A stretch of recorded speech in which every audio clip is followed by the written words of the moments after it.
નમસ્કાર, સ્વાગત છે આપનું ન્યૂઝ ડેઇલી ન્યૂઝ ચેનલ પર। હું છું આદિત્ય ભાવસાર। આવો જાણીએ આજના મુખ્ય સમાચાર। તેલંગાણાનું મુખરા દેશનું પહેલું એવું ગામ જેણે દરેક વૃક્ષને જીઓટેગ અને QR કોડ આપ્યો। CBSEએ 10મી બોર્ડના નવા નિયમનો ડ્રાફ્ટ કર્યો જાહેર। હવે વિદ્યાર્થીઓ 2 વખત પરીક્ષા આપી શકે અને પોતાની પસંદગી મુજબ વિષય પસંદ કરી શકે।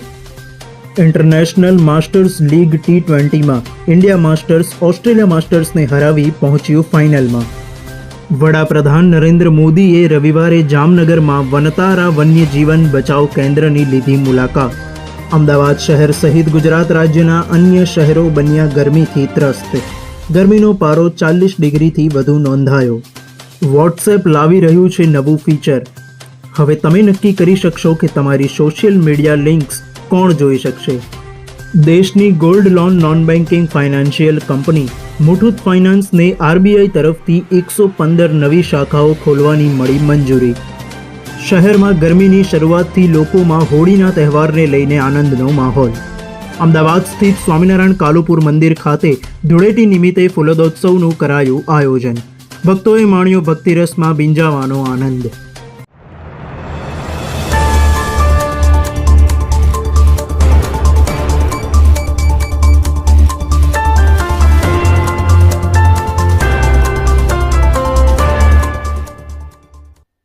આવો જાણીએ મુખ્ય સમાચાર વિગતવાર।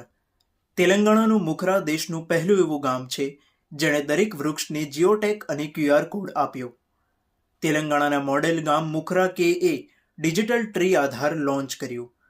તે દરમિયાન પૂર્વ રાજ્યસભાના અધ્યક્ષ સંતોષ કુમારે નવીન ટ્રેડિંગ પદ્ધતિની શોધ કરવા બદલ સરપંચના વખાણ કરતા જણાવ્યું કે મીનાક્ષીની પહેલ ડિજિટલ ટ્રી આધાર પર્યાવરણ સંરક્ષણ માટે નવા માર્ગો મોકળા કરી રહી છે।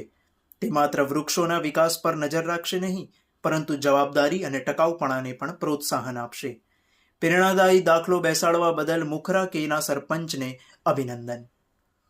શ્રી સંતોષ કુમારે પોતાના ટ્વિટર X હેન્ડલ પર આ નિવેદન આપ્યું હતું। સરપંચ ગાડગે મીનાક્ષીની ડિજિટલ ટ્રી આધારની પહેલ પર્યાવરણ સંરક્ષણ માટે નવા માર્ગો મોકળા કરી રહી છે। દરેક વૃક્ષને જીઓટેગિંગ કરીને અને QR કોડ સોંપીને તેઓ માત્ર વૃદ્ધિ અને આરોગ્યને ટ્રેક કરી રહ્યા નથી, પરંતુ જવાબદારી અને ટકાઉપણાને પણ પ્રોત્સાહન આપે છે। સાચું નેતૃત્વ અને પર્યાવરણીય જવાબદારી આના જેવી દેખાય છે। ચાલો આધાર કાર્ડ ધરાવતા નાગરિકોની જેમ દરેક વૃક્ષ ખીલે તે સુનિશ્ચિત કરવા આ ક્રાંતિકારી વિચારને સમર્થન આપીએ અને પ્રેરણાદાયી મિસાલ સ્થાપિત કરવા બદલ મુખરા કેને અભિનંદન પાઠવીએ। CBSEએ 10મી બોર્ડના નવા નિયમનો ડ્રાફ્ટ કર્યો જાહેર। હવે વિદ્યાર્થીઓ 2 વખત પરીક્ષા આપી શકે છે અને પોતાની પસંદગી મુજબ વિષય પસંદ કરી શકે છે।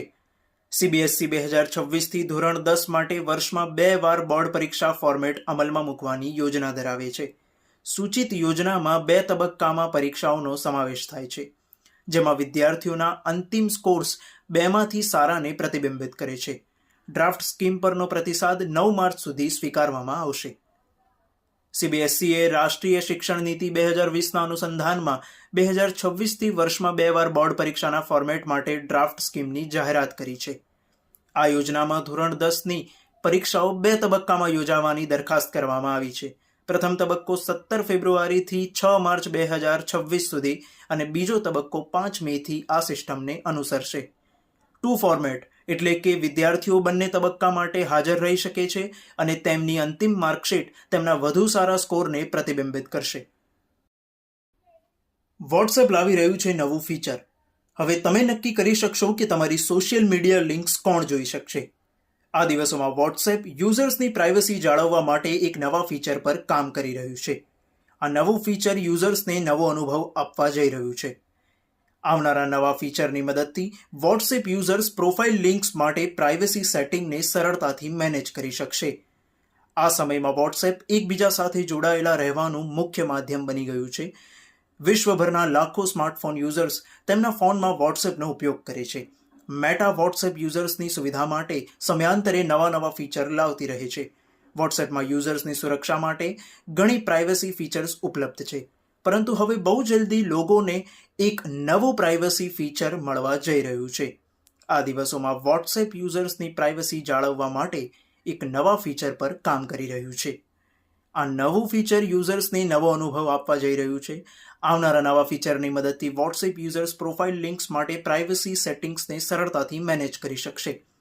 કંપની ટૂંક જ સમયમાં તેને આગામી અપડેટ સાથે ફીચરને પ્લેટફોર્મ પર ઉમેરી શકે છે.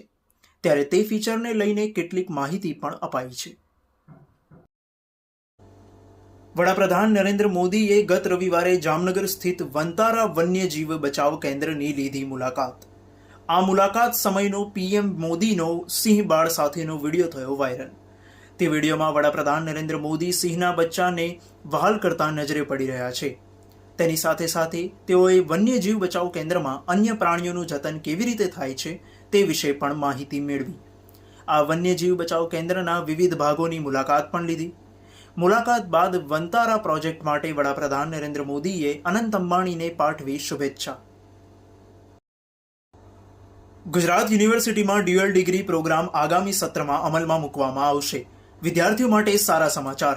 ગુજરાત યુનિવર્સિટીએ વિદ્યાર્થીઓ માટે ડ્યુઅલ ડિગ્રી પ્રોગ્રામની જાહેરાત કરી છે.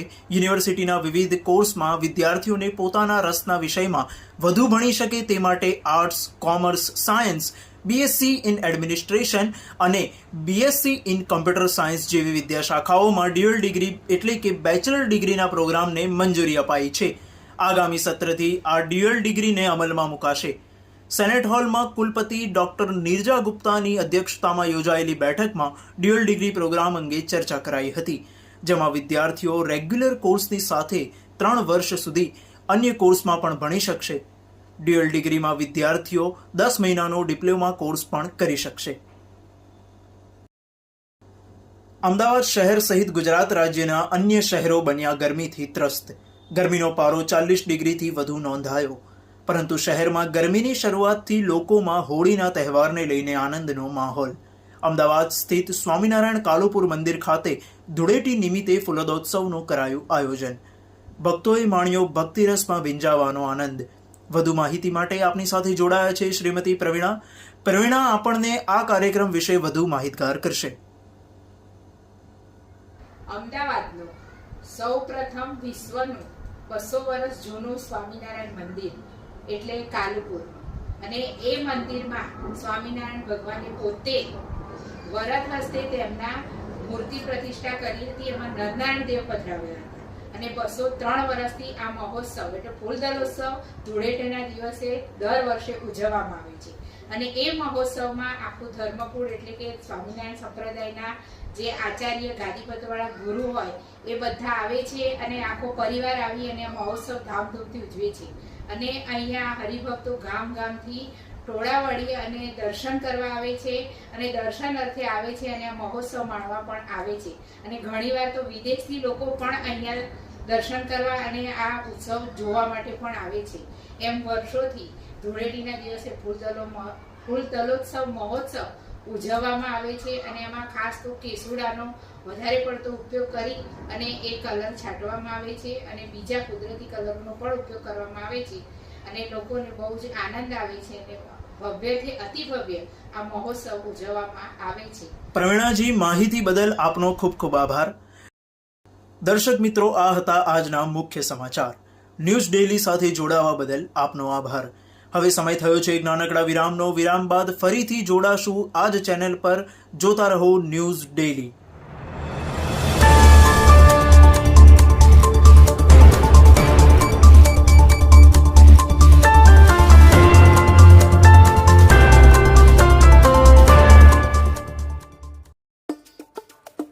गुजरात की राजधानी है गांधीनगर, मगर दिल है अहमदाबाद.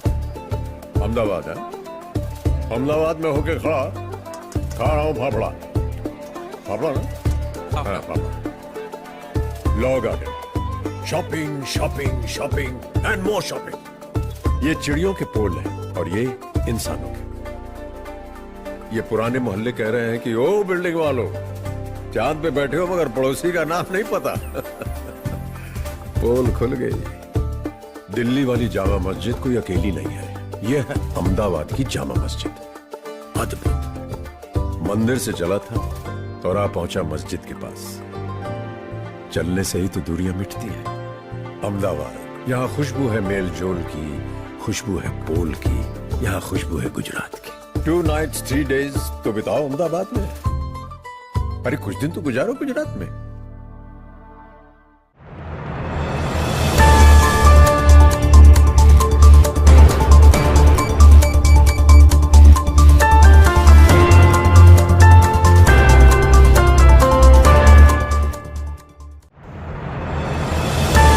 નમસ્કાર દર્શકો, સ્વાગત છે આપનું ન્યૂઝ ડેલી ન્યૂઝ ચેનલ પર. હું છું આદિત્ય ભાવસાર. વિરામ બાદ આપણે કાર્યક્રમને આગળ વધારીશું સમાચાર બેઠક દ્વારા. સમાચાર બેઠકમાં આજે આપણી સાથે ઉપસ્થિત છે શ્રી કિશનભાઈ નાઈ. કિશનભાઈ, સ્વાગત છે આપનું અમારા કાર્યક્રમમાં. તેઓ 14 વર્ષથી શિક્ષણ ક્ષેત્રે કાર્યરત છે, જેઓનું પ્રથમ પોસ્ટિંગ નખત્રાણામાં થયું હતું અને અત્યારે બનાસકાંઠાના કુંડી ગામમાં શિક્ષક તરીકે ફરજ બજાવી રહ્યા છે. કિશનભાઈ, અમારા અને અમારા દર્શકોના અમુક પ્રશ્નો હું આપને પૂછવા માંગીશ. જેમાંનો પહેલો પ્રશ્ન છે કે શિક્ષણ ક્ષેત્રે ધોરણ 10 એ બાળક માટે શરૂઆતનું પગથિયું કહેવાય છે, તો તે સમયે બાળકને માતા પિતા તરફથી મળતી સલાહો કેટલી યોગ્યતા ધરાવે છે? શિક્ષણ ક્ષેત્રે આપણે વાત કરીએ તો ખરેખર અત્યારે તમારી વાત સાચી છે કે ધોરણ 10 જે છે એ વિદ્યાર્થીનું પ્રાથમિક પગથિયું એવું છે કે ત્યાંથી જ એની આગળ વધવાની બધી શરૂઆત થતી હોય છે. જીવનની અંદર શું બનવું, કઈ લાઈન પકડવી, એને જીવનની અંદર કયું એને જે નિર્ણય કરવાનો છે એ ત્યાંથી જ શરૂ થતો હોય છે. એટલે એ વખતે તો માતા પિતા તરીકે ધારો કે હોય શિક્ષક હોય તો એને ત્યાં સૌથી વધારે સલાહ આપવાની જરૂર પડતી હોય છે અને સલાહ આપણે આપવી પણ જોઈએ વિદ્યાર્થીને. અત્યારના સમયમાં આપણે જોઈએ તો ઘણા બધા વિદ્યાર્થીઓ જે છે તરત કહેવાય કે 10મા પછી જો ઓછી ટકાવારી આવે કે એવું કંઈક થાય, થોડુંક થાય તો એ લોકો ડિપ્રેશનમાં આવી જતા હોય છે. તો જો માતા પિતા એમને થોડુંક માર્ગદર્શન આપશે, એને સલાહ આપશે તો એ વિદ્યાર્થીની અંદર એક નિર્ણાયક કામ કરશે કે વિદ્યાર્થીને પ્રોત્સાહન મળશે કે મારે શું કરવું આગળ. એટલે માતા પિતાએ સલાહ તો આપવી જોઈએ. એના જે ગુરુજી હોય, શિક્ષક હોય, તો શિક્ષકોએ પણ આની અંદર ભૂમિકા નિભાવવી જોઈએ. શિક્ષકોએ પણ એ પોતાના વિદ્યાર્થીને માર્ગદર્શન આપવું જોઈએ. ખૂબ જ સરસ જવાબ. પકડવી, કઈ રીતે આગળ વધવું, એને કયો વિષય સારો ફાવશે, તો એની અંદર ખરેખર માતા પિતાએ અને શિક્ષકે એક સારી ભૂમિકા નિભાવવી જોઈએ એવું માનું. કિશનભાઈ, મારો બીજો પ્રશ્ન એ છે કે બાળકના માનસિક વિકાસ માટે એવું તો શું કરી શકાય કે જેનાથી તેની નિર્ણય ક્ષમતામાં વધારો થઈ શકે? બાળકનો માનસિક વિકાસ થાય, એની નિર્ણય ક્ષમતામાં વધારો થાય તો એના માટે આમ તો ઘણી બધી પ્રવૃત્તિ કરી શકાય એવી છે. સૌપ્રથમ તો હું વાત કરું તો આપણે રમતો, જે અત્યારના સમયની સૌથી વધારે જરૂરી છે, મેદાની રમતો લગભગ ભૂલાઈ રહી છે અત્યારે, તો બાળકના માનસિક વિકાસ માટે રમતો જરૂરી છે. કારણ કે વિદ્યાર્થી જો રમતો રમશે તો એની અંદર એને ખેલદિલીની ભાવના હોય, શિસ્ત, સંઘની ભાવના હોય, સમર્પણની ભાવના હોય, એકબીજા પ્રત્યે સામાજિક રીતે કનેક્ટ થાય છે વિદ્યાર્થી. એટલે રમતોથી માનસિક વિકાસ એનો જરૂર થાય છે. એટલે એક તો એ રમતો હોવી જોઈએ. બીજી વાત કરીએ માનસિક વિકાસ માટે વિદ્યાર્થીની નિર્ણાયક ભૂમિકા, નિર્ણય શક્તિ એની વધે એના માટે આપણે શું કરવું જોઈએ? તો હું એવું એક વિચારું કે ધારો કે કોઈ વિદ્યાર્થી 10મા ધોરણની અંદર ભણે છે તો એ 10મા પછી સારું જો એને સારું પ્લેટફોર્મ મળે તો એ સારો કવિ કે લેખક પણ બની શકે છે. તો એના માટે આપણે શું કરવું જોઈએ? તો ગુજરાતી જે છે તો એની અંદર કવિતા સ્પર્ધા તમે રાખી શકો, વાંચન લેખનની સ્પર્ધા હોય, ધારો કે સુલેખન સ્પર્ધા હોય, લેખક પણ અહીંથી જ બને છે તો નિબંધ સ્પર્ધા તમે કરો. તો આવી બધી ઘણી બધી એક્ટિવિટી, ઘણી બધી પ્રવૃત્તિ હોય તો એની અંદર વિદ્યાર્થીને ભાષાની અંદર આગળ વધવાનો એક મોકો મળે છે. બીજી વાત કરીએ કે કોઈ વિજ્ઞાન, ઘણી વખત એવા બને છે કે વિદ્યાર્થીને ગણિત વિજ્ઞાનમાં પણ ઘણો બધો રસ પડતો હોય છે. તો ગણિત વિજ્ઞાન માટે ઓલરેડી ગણિત વિજ્ઞાન પ્રદર્શન અત્યારે યોજાય છે. સરકાર દ્વારા ગણિત વિજ્ઞાન મેળો યોજવામાં આવે છે. તો એની અંદર વિદ્યાર્થી જાય છે, નવી નવી ત્યાં કૃતિઓ જોવે છે તો એનો માનસિક વિકાસ ત્યાં થાય છે. અને સમસ્યા ઉકેલ છે, કોયડા ઉકેલ છે, અત્યારે ઘણું બધું મટીરિયલ સરકારશ્રી દ્વારા આપવામાં આવ્યું છે શાળાની અંદર. તો એનો વધારેમાં વધારે ઉપયોગ કરવો જોઈએ. તો એ વિદ્યાર્થીનો માનસિક વિકાસ થશે અને નિર્ણય શક્તિ પણ એની ઘણી બધી વધશે. દર્શક મિત્રો, આપને જણાવી દઉં કે કિશનભાઈ 2010માં ગુજરાતના ટોપ 10 રેન્કર્સમાં પણ સામેલ થયેલ છે. કિશનભાઈ, મારો આગળનો પ્રશ્ન એ છે કે 10મા ધોરણ પછી વેકેશન દરમિયાનનો જે સમય હોય છે તે બાળકને મળતો નથી, તો તે સમયને લઈ લેવો કેટલો યોગ્ય છે જ્યારે વિદ્યાર્થી પોતાના વિકાસ માટે તે સમયનો સચોટ ઉપયોગ કરી શકે એમ હોય છે? અત્યારે આપણે વાત કરીએ તો જેવી ધોરણ 10ની પરીક્ષાઓ પૂરી થાય છે અને તરત જ માતા પિતાની અત્યારે અપેક્ષાઓ બહુ વધી ગઈ છે સંતાનો પ્રત્યે. એટલે એ લોકો તરત જ વિદ્યાર્થીને 10મા ધોરણની પરીક્ષા પૂરી થાય તો એને કુટુંબ, પરિવાર, સમાજ સાથે એની થોડોક સમય રહેવા નથી દેતા, પણ તરત જ એને કોઈક સારા કોર્સમાં મૂકી દે છે, વિવિધ એક્ટિવિટીમાં એને મૂકી દેતા હોય છે, ટ્યુશન ક્લાસીસમાં મૂકી દેતા હોય છે. ધારો કે કોઈ ગણિત વિજ્ઞાન સાયન્સ રાખવાની ઈચ્છા છે, તો જેવું ધોરણ 10 ની પરીક્ષા પૂરી થાય તો બાળકને એ ઘરે પણ નથી રહેવા દેતા, તરત ટ્યુશન ક્લાસીસ મેથ્સના કે સાયન્સના ચાલુ થઈ જતા હોય છે. તો એ સમય ખરેખર એ વિદ્યાર્થી માટે જે છે એ લઈ લેવો હું એવું માનું છું કે અયોગ્ય છે, ન લેવો જોઈએ. કારણ કે એ બાળક જે વિદ્યાર્થી જે છે એ સમાજ સાથે, કુટુંબ સાથે રહે છે, પોતાના પરિવારની અંદર રહે છે, તો પણ એ પણ એક જાતનો કોર્સ જ છે, એ એનું સામાજિક જીવન છે, જે આપણે ખરેખર આપણા પોતાના સપનાઓ પૂરા કરવા માટે આપણે વિદ્યાર્થી પાસેથી લઈ લેતા હોઈએ છીએ. હું મારી વાત પર્સનલ મારો અનુભવ કહું કે હું ધોરણ 10 મેં માર્ચ 2004 ની અંદર ધોરણ 10 ની પરીક્ષા આપી અને ત્યારબાદ મને ઇતિહાસની અંદર પહેલેથી રસ હતો. તો હું ધોરણ 10 ની મારી પરીક્ષા પૂરી થઈ એના પછી મેં સ્વામી સચ્ચિદાનંદ હોય, ગુજરાતના ઘણા બધા ગુજરાતના ઇતિહાસ, ભારતનો ઇતિહાસ, મેં ઘણા બધા પુસ્તકો ઇતિહાસને લગતા વાંચ્યા અને મને ઇતિહાસની અંદર એટલો રસ હતો એટલે મને ઇતિહાસ વિશે ઘણું બધું નોલેજ મળ્યું. અને ત્યારબાદ હું ગ્રેજ્યુએટ થયો તો ડિસ્ટિંક્શન સાથે, ઇતિહાસની અંદર ડિસ્ટિંક્શન સાથે હું ગ્રેજ્યુએટ પણ થઈ ગયો. તો કહેવાનો મતલબ કે એના માટે કોઈ સ્પેશિયલ મારે કોર્સ કરવાની જરૂર ન પડી. મને ઇતિહાસમાં રસ હતો, ઓટોમેટિક એ વસ્તુ મારી અંદર આવી ગઈ. તો એક વસ્તુ એ છે કે વિદ્યાર્થીને જો પોતાનો રસ હોય તો એ રસ પ્રમાણે એને વેકેશનનો લાભ એને આપવો જોઈએ, વેકેશનમાં એને એ પ્રમાણે કામ કરવા દેવું જોઈએ. કુટુંબ પરિવાર સાથે રહેશે તો એ પણ એક જાતનું શિક્ષણ છે. તો ભલે કુટુંબ પરિવાર સાથે રહે તો સમાજ સાથે થોડો કનેક્ટ રહે, એના પછી જ એને આગળ મોકલવો જોઈએ. એટલે એ વસ્તુ વિદ્યાર્થી ઉપર આપણે છોડી દેવી જોઈએ, એવું હું માનું છું. કિશનભાઈ, સમાચાર બેઠકમાં અમારી સાથે જોડાવા બદલ આપનો ખૂબ ખૂબ આભાર. દર્શક મિત્રો, કિશનભાઈએ વાત કરી ધોરણ 10માં અભ્યાસ કરતા વિદ્યાર્થીઓ અને ધોરણ 10 પાસ કર્યા બાદ કેવી રીતે પોતાનો વિષય પસંદ કરવો જોઈએ પોતાના રસના આધારે, અને ત્યારબાદ કેવી રીતે પોતાનું જીવન શૈક્ષણિક ક્ષેત્રે આગળ વધારવું જોઈએ. કિશનભાઈ, હું ફરીથી દર્શક મિત્રો વતી આપનો આભાર વ્યક્ત કરું છું. દર્શક મિત્રો, આની સાથે સમાચાર બેઠક થાય છે પૂર્ણ. હું છું આદિત્ય ભાવસાર અને આપ નિહાળી રહ્યા છો ડેલી ન્યૂઝ ચેનલ.